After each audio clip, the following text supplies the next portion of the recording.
You see over here, Wilder, actually on the side of the pyramid type structure. I mean, it may not be a true pyramid, but then you got the slope, which gives you an idea. Let's have a look.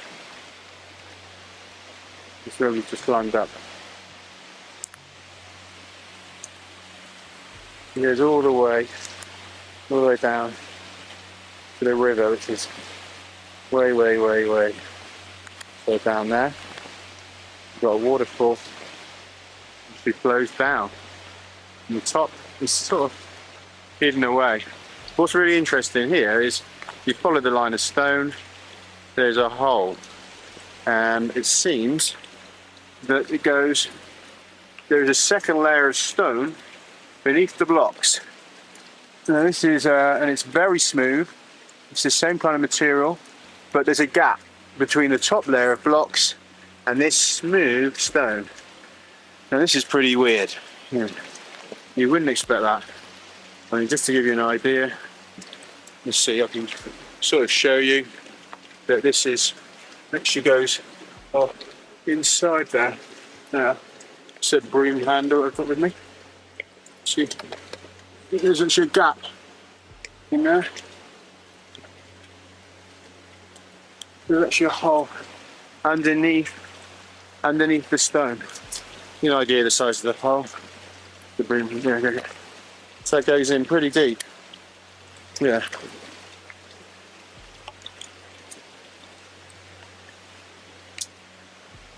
Doesn't look very natural, does it? Okay. All right, so we're going to get into this book right here. It is called Dead Men's Secrets by Jonathan Gray. Continues, says Tiahuanaco, Bolivia. Things that can happen have happened here. The site is built 12,000 feet above sea level. This is oxygen-poor air, in which the slightest exertion can cause nausea and worse. Yet blocks of up to 200 tons were maneuvered over distances up to 90 miles. In rarefied air, this is not possible by muscular strength. This grand complex was built with a technical skill embarrassing to us and by a method unknown to us. Here was a city of startling dimensions, all right? Here in Bolivia, okay? Acres and acres lie covered with truncated pyramids, artificial hills, lines of monoliths, platforms, underground rooms, and giant gates, which incorporate architecture beyond our technical scope at the present day. Many large gateways were built from a single stone. The Gate of the Sun is the biggest carved monolith in the world, a single block 10 feet high and 6 feet wide. The size of some of the buildings is astounding. The fortress of Acapana, 650 by 496 feet, was once a pyramid 167 feet high. The Sun Temple was on a platform 440 feet long by 390 feet wide, composed of blocks 100 to 200 tons each. Walls of the temple complex itself had blocks 60 tons each. Steps of the stone stairway were 50 tons apiece. Here were terraced temples like those of faraway Babylon and Nineveh. The walls of the palace were 220 feet long by 150 feet wide. Its throne room was 160 feet long by 130 feet wide. The steps from the palace entrance were washed by the lake, now receding and 50 miles away. The paved court under our feet is 80 feet square, with a covered gallery 45 feet on one side. Court and hall are one single block of dressed stone. Building blocks. One is 36 feet long and 7 feet wide, fitted without line or mortar and without any joint showing. Nearly every stone is micro-accurately cut and polished, nicked, mortised, and occasionally even beveled. Water conduits have a completely modern shape with smooth cross-sections, polished inner and outer surfaces, and accurate edges. See these half pipes? They have grooves and corresponding protrusions that fit together. Plundered. Spanish invaders stole the interlocking copper or silver keys, which secured the stonework from earthquake damage. Until then, they had survived for thousands of years. Subsequent earthquakes leveled the structure. As late as the 19th century, there were imposing colonnades to admire, of which sadly there is now no trace. Many of the great buildings were dynamited, and untold treasures disappeared. One 24-foot statue remains. All right, you see, they were like blowing things up, destroying stuff, huh? Now we go to Sacsayhuaman, Peru. All right, make sure you check out my video on Sacsayhuaman, aka the city of David, the fortress. Yes, the citadel. That is the fortress. It's going to read here. All right, it says here the ruined mountaintop fortress of Sacsayhuaman, Hawaman, Sacsayhuaman, pronounced Sacsayhuaman,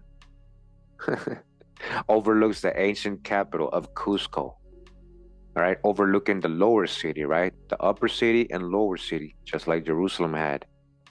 Its terrace walls are 1,500 feet long and 54 feet wide. Enormous blocks, up to 25 feet wide and of 50 to 200 tons, are so intricately flush one to the other, it is impossible to pass a knife blade between them. One block in an outer wall has faces cut to fit perfectly with 12 other blocks. There are other blocks cut with many as 10, 12, and even 36 sides, okay? 36 sides, guys, and with no mortar between them. Take notice how each fits exactly to the next touching stones from every side, including the inner surfaces. It defies belief.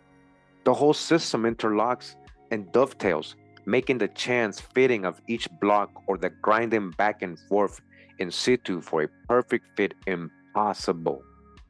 Even if it had been possible, the power required to do this would be sufficient to supply the needs of a modern city. Do you see the problem? All right, you guys listening? This is what is in America. They're talking about savages. There was no people here, no great civilizations. And they can't tell you till this day who built Sacsayhuaman. The Incas even said that it was already there. Within a few hundred yards of the complex, an abandoned single block the size of a 5-story house weighs an estimated 20 tons. Yes, 20 tons, okay? Can you guys imagine the way, like, how do people move something like that? There is nothing like that. It is impeccably cut and dressed. We have no combination of machinery today that could dislodge such a weight, let alone move it any distance. This indicates mastery of a technology which we have as yet not attained. The quarries are 20 miles away, on the other side of a mountain range and a deep river gorge. How the gigantic stones were moved across such hopeless terrain is anyone's guess. You guys gotta understand, this is mountain tops, going down trails, up hills, up valleys, down rivers. Come on. And that's what he's saying. How did they do all that? Moving on, we go to Ollantaytambo, Peru. Fortress walls of tightly fitted blocks weighing 150 to 250 tons each are of very hard andesite. Special tools are required to penetrate such hard rock. The quarry is on a mountaintop 7 miles away at a 10,000 feet altitude. Would you believe the builders carved and dressed the hard stone, lowered the 200-ton blocks down the mountainside, crossed a river canyon with 1,000-foot sheer rock walls, and then raised the blocks up another mountainside to fit them in place? Do you guys listen to that? This is what they did. How did they do that? This is way more advanced than what's going on supposedly over there in Egypt. You know, it's mostly flat. Over here in the Americas, especially in this area, South America, they're going through mountain ranges. You guys got to understand, that's a lot harder. How do you move that weight in ancient times? Again, they've been lying to us about history. Wall mirrors composed of 6 gigantic masses of roseate porphyry. Each weigh at least 20 tons, and one is 40 tons. All right, wall mirrors, okay? The more one studies these buildings, the more one feels that a race of scientific giants built them, all right? Scientific giants. Chanchan, Peru. This city of the Chimu Empire has walls up to 40 feet thick. Buildings were richly decorated with stylized animals, flowers, and geometric designs. All right, so before we continue, I want to show a video about what they're talking about. Little animation of what it used to look like. The Earthen Kingdom, Chan Chan Archaeological Zone. The Chan Chan Archaeological Zone is in the desert area of Peru. It's the site of remains of the Chimu Kingdom, which thrived between the 13th and 15th centuries. Numerous palaces were built by successive kings. The city is spread over an extensive area. The buildings were made of adobe bricks. Adobe is easily eroded. The site was simultaneously inscribed in 1986 on the World Heritage List and the World Heritage in Danger List. Each palace complex has a temple and a square and forms a small town. This is the king's treasure house. The holes in the adobe blocks help air to circulate through the corridors. This building was 3 meters high when it was built. The rooms stored offerings to the king. There was no system of writing in the Chimu Kingdom. The reliefs here are thought to represent the type of items stored in the room. The seabird represents sea produce. The room with the moon was used to store gold and jewelry for the king. The gold and silver items excavated at the site are remarkable for their intricate decoration. They reflect a high level of skill among Chimu craftsmen. This artifact includes a figure of the Chimu king represented in white. These are maracas players. Here a flute player. The king is attending a banquet. Explanation for the Chimu king's success can be found in these ditches running across the field. They're the remains of irrigation channels. The Chimu kings brought snowmelt water from the Andes and converted an arid desert into a green oasis. People harvested cotton and corn in these fields. The kingdom also gained from proximity to the ocean. Local fishermen still use straw-made boats. They kneel on the boat. The same image can be seen carved in stone. The boat in the relief is surrounded by marine life. It also shows how fish were caught. The Chimu people use their natural resources. Much about their lives still remains to be discovered. Efforts to preserve the World Heritage Site here will continue alongside efforts to unravel the mysteries of an ancient culture.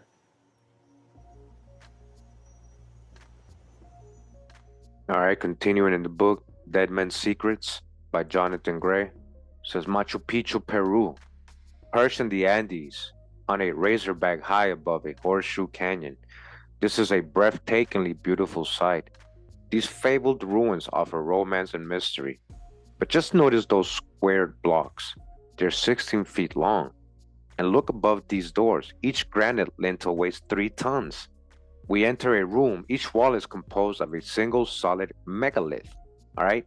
Listen to that. Each room is a single solid megalith carved into 32 angles, which join it to the neighboring blocks perfectly. Such walls astound modern architects. And again, you guys don't know Machu Picchu or what it looks like and where it's located, high above the mountains, high on the mountains. Again, also a very hard place to get to, especially when you're bringing such heavy stones from far away quarries. Right? Something to think about. It says here, Pachacamac, Peru. Here the temples were fastened with gold nails that weighed a ton each. All right? Gold nails. I mean, do you guys listen to this? Gold nails that weigh a ton? Pachacamac, Peru, okay? Amazon jungle, Brazil. Numerous remote cities lie between Goiás and the Roosevelt. All right, we've read about all these cities in my South American videos. All right, where we, numerous videos we've gone over what they have found down there. Again, numerous remote cities lie between Goyas and the Roosevelt. One has a triple arch formed of stone slabs, weighing at least 50 tons apiece. How did they do it? Then we got Paraiba, Brazil, a huge ruined fortress with walls over 80 feet high and 16 feet thick, and with an inner wall which once measured 492 feet long by 150 feet wide. We go to Quito, Ecuador. It says the Panecillo, a big hill within the city limits of Quito, is of such size that it was always considered to be natural. Recent investigation, however, has revealed it to be a giant, unstratified, artificial mound. Okay, it's a mound. Who's the mound builders over here in Quito, Ecuador? They thought it was a hill. It's a large, high mound, 600 feet or equal to 60 stories in height.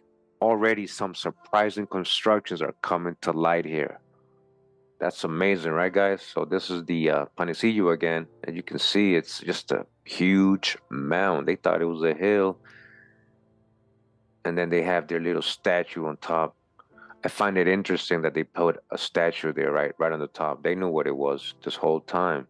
There is the mound itself. It might even be a pyramid under there. They're saying a mound, but mounds are not only in North America. Look at this huge mound. I've seen many mounds here in Costa Rica that, they don't declare them to be, but I, can tell they're mounds. Very impressive. I mean, it does stick out. Look at it. That's a mound in Ecuador, in Quito. Look what they put on top, right? And they have built all over it. Imagine if they knew that was a mound pyramid they're on. Yeah, I find things like this very amazing. What do you guys think? Wow, look at that, right? Anybody from Ecuador watching this, did you know that was a mound you had there? Right in Quito. Quito is the capital of Ecuador. You got this beautiful, majestic mountain. That might be a pyramid. Who knows? Unless it's a volcano or something. But yeah, it looks very pyramidal. At the top of the mound, overlooking Quito. It's just a prehistoric city, Oregon, 1905. A discovery has been made in the Andes Mountains, 250 miles from Arauco, Chile, of a city deserted for 2,000 years, but once inhabited, presumably by Aztecs of much larger stature than those who lived in Central America, according to the story told by two men just returned from Chile, all right? So they're just saying Aztecs probably. They don't know. How can Aztecs be down there? Older Aztecs are kind of more new, They expect that their story will add to the scientific knowledge of South American prehistoric races and are now hurrying east to present the result of their researches to American and German scientists. The discoverers of the ancient city are Professor Emil von Verges of Berlin, a famous archaeologist of Germany, and William J. Hemingway of New York, who has spent several years exploring South America. At the head of a party of 5, they have spent a year in South America on a special expedition of exploration. The deserted city was found in a small valley, reached only after weeks of hardships. It was in an excellent state of preservation. The explorers find in stone houses, supposed to have been erected 20 centuries ago, crumbling and grown over with mosses and shrubs, just standing upright, ancient tools of husbandry, household implements of stone, and hermetically sealed graves. Hermetically sealed graves give evidence of a high state of civilization. A large quantity of articles are being taken east. They're being what? Taken to the east. These articles, right? These artifacts they're finding here in the Andes, they're bringing them to where? The east. They're going to put them in the museums over there, guys. They're going to say, oh, we found this in Egypt. Oh, we found this in Babylon, Iraq. They're clearly telling you in this article, right? The articles are being taken east. The city comprised 1,500 souls. Von Burgess believes that either flood or disease exterminated the prehistoric race. Probably the latter, all right? Or flood. Now, since we're reading newspaper articles and we just read that story, right? We're going to the New York Times here, right? NewYorkTimes.com. Says here, a legendary lost city in the Andes gives hint of mysterious culture by John Noble Wilford, right? This was written in February 1st, 1985. Says high in the Andes of Peru, explorers have examined and photographed in great detail the remains of a legendary lost city that archaeologists believe may rival the spectacular Inca ruins at Machu Picchu. The ruins of vast walls and terraces, buildings and tombs and statuary, all perched on the steep, cloud-shrouded eastern slopes of the Andes overlooking a nameless river, were presumably a major center of an early, resourceful, and mysterious people whose civilization flourished long before the glory days of the Incas, all right? Long before the Incas. American and Peruvian archaeologists, excited by the prospects of making important discoveries about a previously unknown culture, announced plans yesterday to return to the remote jungle site next summer to begin comprehensive studies that could continue over the next 15 years. The announcement was made at a news conference at the University of Colorado at Boulder. I remember this was 1985, so whatever happened. Mystery about culture. The site known as Grand Pahaten was apparently occupied by an unknown people from AD 500 to 1500. According to preliminary studies by University of Colorado archaeologists, it is situated in the province of San Martin in a cloud forest, 8,600 feet above sea level, a place of almost perpetual rain, dense jungle growth, and no human habitation. All right, so at one point, that was a metropolis right there. And it's funny how they disappeared, supposedly, or they just, stopped being a culture right when the Spaniards, the Sephardic Jews, Moorish, and other Catholics came by. One of the mysteries of these people, beside their identity and relationship to the Incas and to other known prehistoric cultures on Peru's north coast, is how they managed to maintain an apparently thriving culture under such daunting physical circumstances. Dr. Jane Wheeler, an anthropologist at the University of Colorado, said, "We're intrigued by the evidence of dense human habitation because such jungle areas are apparently unoccupied in other parts of the world. High civilization." Dr. Tom Lennon, a University of Colorado archaeologist who explored the site last summer, said in a telephone interview that the evidence at Grand Pahaten was of a high civilization that developed a distinctive style of architecture and might have had an advanced agriculture.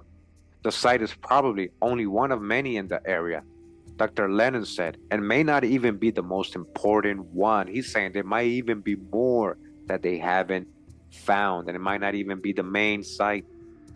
Dr. Wheeler and Dr. Lennon are to direct the new exploration program, which is being undertaken with the cooperation of the Peruvian Institute of Culture and two Peruvian universities. Commenting on the plans, Dr. Craig Morris, the South American curator at the American Museum of Natural History in New York, said that Grand Pahaten is an impressive site, very likely to produce interesting and important discoveries. According to Dr. Luis Lumbreras, a scholar of prehistory at the Institute of Andean Archaeology in Lima, the ancient peoples who inhabited the remote eastern slopes of the Andes are the last undescribed pre-Hispanic civilization in Peru. You guys listen to that? They're undescribed. They don't know who these people were. So if they don't know who these people were, how can they say who they were not? Right? Who's these people that disappeared, who are undescribed, huh? And how come you don't know where you're from, huh? Today. Scholars regard the pre-Hispanic civilization centered in Peru as the most impressive in South America. The heyday of the Incas, who controlled a region from Colombia south to Chile and Argentina, lasted less than 300 years, ending with the arrival of the Spanish in the early 16th century. The arrival of who? Who? The Spaniards. Who's the Spaniards? Grand Pahaten has been a legend and lore that has fascinated archaeologists for years, particularly after the discovery of Machu Picchu in 1911. The phrase lost cities was popularized by Hiram Bingham, the discoverer of Machu Picchu, to characterize the ruins of ancient cities in the mountains of Peru, lost to all but a few nearby residents. It has been the subject of rumors and unsuccessful expeditions since the beginning of this century, Dr. Lennon said of Grand Pahaten. In 1963, Peruvian archaeologists found the site, spent a few days of reconnaissance, and then abandoned it again to the jungle. The lost city was lost again. Impetus for explorers. But last summer, 4 Coloradans, inspired by the legends and the 1963 discovery, trekked to the site by mule and then by foot, an arduous journey of several days, and spent more than a week examining and photographing the ruins. Accompanying Dr. Lennon were Dr. Alan Storno, a surgeon, Dr. Alan Stormo, a surgeon, John Lovett, a businessman, and Dr. Strand Brenton, another surgeon, all of Boulder. Dr. Lennon said many of the structures at Grand Pahaten were in remarkably good condition. 3-foot-high wood carvings, still well preserved, hung from the eaves of slate-tiled roofs over burial towers built into the mountainside. Do you guys hear this? Large pieces of fabric and undamaged pottery were found. Decorative exterior paint on some structures was preserved. The burial towers were connected by a narrow pathway skirting the edge of a 1,000-foot cliff. Cairns, possibly burial places, dotted the site. Below the burial towers were at least 16 multi-storied round buildings and 2 rectangular structures, the heart of Grand Pahaten. Some of the decorations included carved stone faces with representations of feather headdresses, okay? With what? Representations of feather headdresses, all right? I'm going to show you guys that wasn't only in North America. I found a lot of the Maya vases showing the Mayas wearing feather headdresses, just like the Sioux wear. So they found it here too, geometric designs and drawings of birds and animals. The explorers also discovered the signs of terraced fields cut into the steep mountainside, which they said indicated both sophisticated agricultural practices and long-term habitation. Grand Pahaten is situated in a region of unspoiled jungle and steep river valleys that has been set aside as the Rio Abiseo National Park. The rivers in the region are tributaries of the Amazon. You understand? These are sources for the Amazon. All right, so we're going to continue. That was pretty cool, right? This ancient city up there nobody knows about. Who's the people that build it, right?